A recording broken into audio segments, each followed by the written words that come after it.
Hi, welcome back to On the Volley. As you can see, I'm not in the pub today, yeah.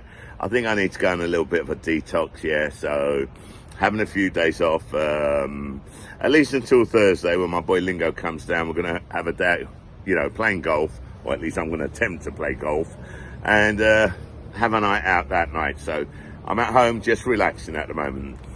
Well, I'm here today, okay, let's get back to the football. I'm here today to talk about that team, the only team in Scotland, Celtic. So Jota has been confirmed. Jota has returned to us for I think 8 million euros, which is about 6.4 million pounds. A great deal, 5.5-year contract, and on paper, it's an excellent signing. If we look at how the boy performed for us when he was with us, okay, it's a no-brainer. And let's not forget, there was a lot of rumours as well in the summer transfer window that we were in for him.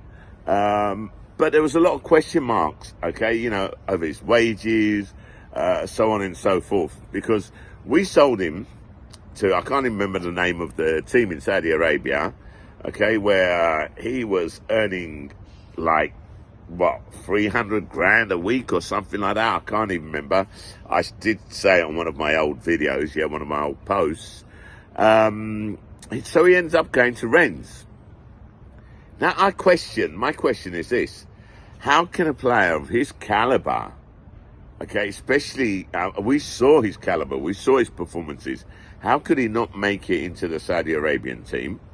And I think the reason for that was, at the time, that they were only allowed 3 foreigners, and they were looking for the names, so that it would bring in, more fans, okay, shirt sales, so on and so forth. And Jota was very unknown at the time, so maybe that's why he didn't make it in Saudi Arabia. So he gets sold to Rennes. Rennes buy him. And to be totally honest, he hasn't been able to break into their team, from what I understand. And he's been told by the Rennes manager that he's not part of his plans. I think the Rennes manager is Pauli, I'm not too sure. But he's not part of his plans. So he was free to go. And, well, it was a no-brainer bringing him back, yeah. Absolutely no-brainer. Do I think that he'll achieve and reach the heights that he was at when he was playing with us? I see absolutely no reason why not, okay? I see absolutely no reason why not. We know what he's capable of. He knows what he's capable of.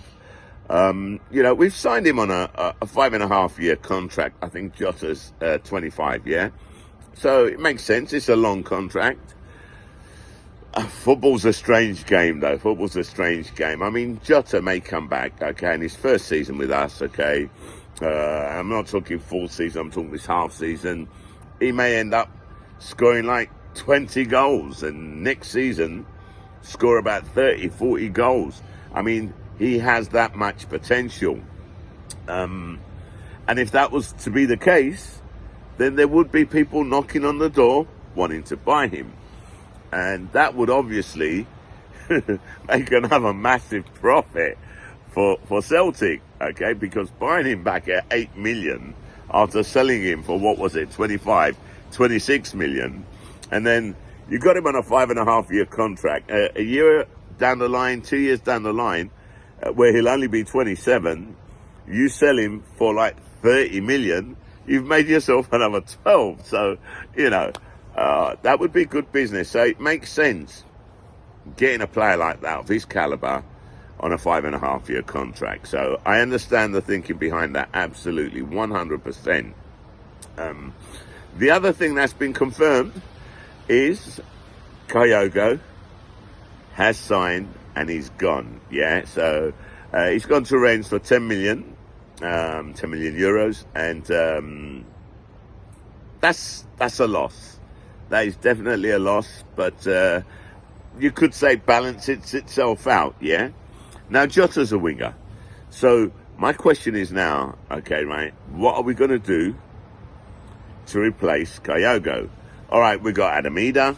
Okay, so probably Ida will be getting the starts now. We've played, we've tested it out with Dyson Maeda playing up front, so he could play up front as well. But I think what we're looking at and the name that has been thrown out there, okay, and this is even from last summer, okay, the summer transfer window, is Visgarden. Now, Visgarden plays for Bromby. I think he's about 22 years old. He's a young un, but apparently a very good player, knows where the goal is, okay, right? He's a decent striker from what I hear. Apparently at the moment, though, he's injured. Now, I don't know the extent of his injury, to be totally honest. This is what I hear. But his name has been linked to Celtic since last summer. And it's been linked even more consistently this season. So, to be totally honest, I can see us actually bringing him through the doors. Now, look, you all know I hate to talk about rumours and speculations. I normally talk about transfers when it's been signed on the dotted line or when it's practically a done deal. Like on my last video, I did say that as far as I was concerned, Kyogo was practically a done deal, and a done deal it is. So Visgarden would be a great signing, I believe, from everything that I've heard of him. Yeah, I haven't seen him play, but I 100%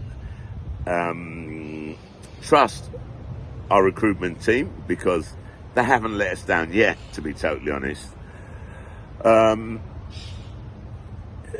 Let's hope that gets put through. But even if it doesn't, even if that doesn't go through, yeah, okay, we got Kun, we got Jota on the wings, okay, and we got Maeda who can play down the middle as he's done before. Jota, Kun on the wings, Maeda down the middle. That's right. That's what I said. Sorry. Okay. Plus, we got Adam Ida. Gives him a chance to shine because he's generally been coming off the bench more often than not. So he'll be the main man, and he'll have to step up to the plate. And to be totally honest, from what we've seen of Ida, I believe he can step up to the plate. He's a different type of player to Kyogo. No doubts about that. I think Maeda's a lot more similar to Kyogo, where he runs in off the shoulders of the defender, runs through. Timing's excellent, okay, like Kyogo, and we will miss Kyogo. What type of striker is Visgarden if he comes in? I don't know, so I'm not going to make any comments about that. But as long as they're putting the ball into the back of the net, that's all that counts. So, even though we lost Kyogo, I completely understand the reason for him, wanting another challenge in a different league. And I repeat, I've already said this, I cannot understand for the life of me why no Premiership team or Championship team even came in for him. That leaves me speechless, to be totally honest. Because if I was a manager of a Championship team or one of the lower Premier League teams, lower in the league, okay, for me, Jota would have been not Jota, Kyogo would have been a no-brainer, okay? But then that goes for both of them, let's be honest, okay? None of the Premier League, okay, or lower league Premier League, I'm not saying Manchester United, Man City, Liverpool, okay, even though I don't see any reason why not, okay, or even the Championships teams that have, none of them went in for Kyogo, as far as I'm aware, or for Jota, and that for the life of me does leave me speechless, yeah, and it makes me question the recruitment teams of some of these clubs, yeah, okay, and this is why I think we do not give enough credit and appreciation to the recruitment team, okay, that drives Celtic Football Club.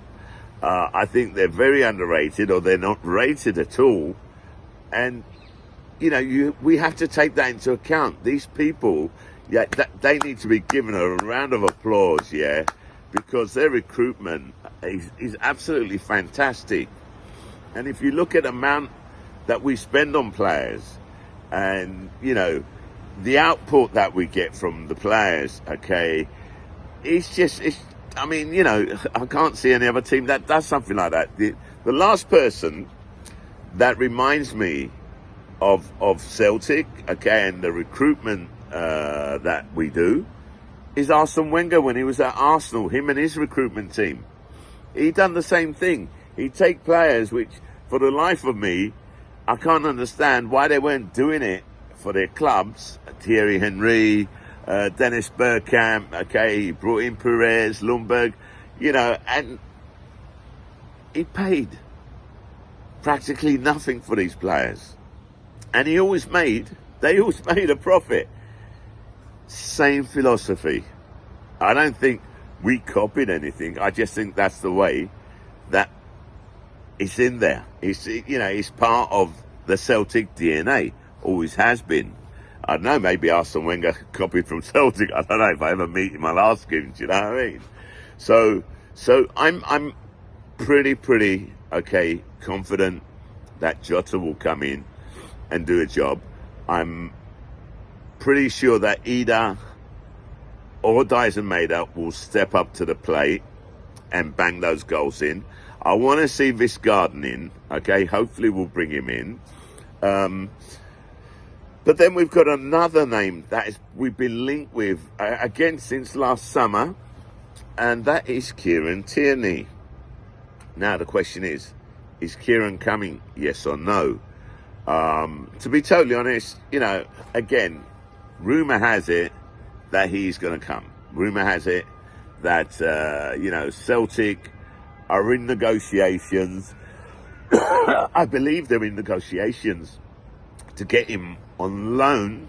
Okay, I may be mistaken. Don't take my word for this. This is what I seem to understand. I think we want to get him on loan until the end of the season, with the option to buy next season. I believe that's the case. And I believe, again, you can't quote me on this, that if Arsenal are going to let him go, they just want to sell him out straight, okay? No loan deals or whatever.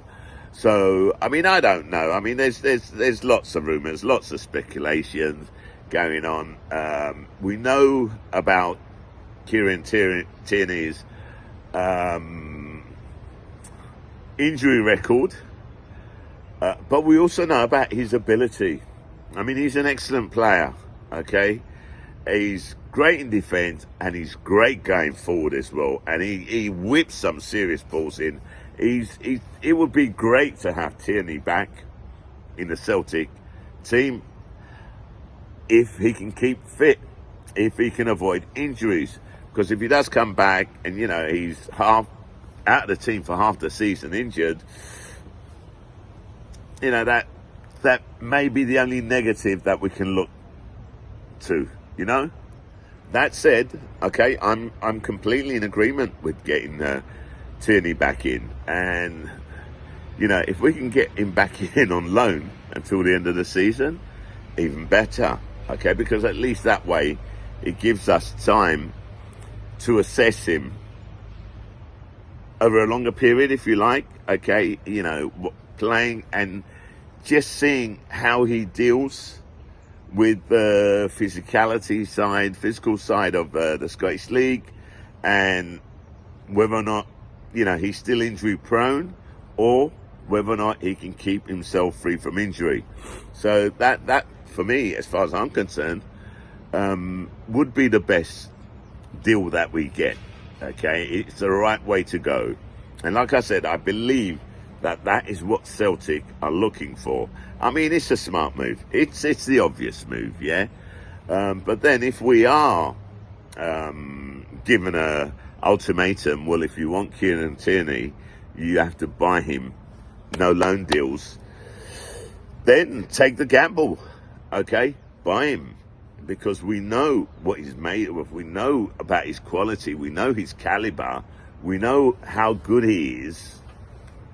The question mark over injuries, hey, sometimes you just got to take a gamble, okay, and hope for the best and try to manage the player in the best way possible so that he avoids, you know, a certain amount of injuries, because you're never going to avoid injuries, yeah?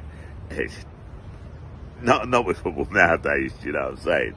Actually, no, that's not even true. You can't even touch a player nowadays. It was back in the day when, you know, a defender would go crashing into a player. He'd go like 6 foot up in the air, bam, okay, and it wasn't a foul. So, and I think there were less injuries back in the day. Maybe we've just gone soft because we're just, you know, molly cuddling the players. I don't know. Anyway, look, that is our situation at the moment on transfers. I don't have any other news, to be totally honest. So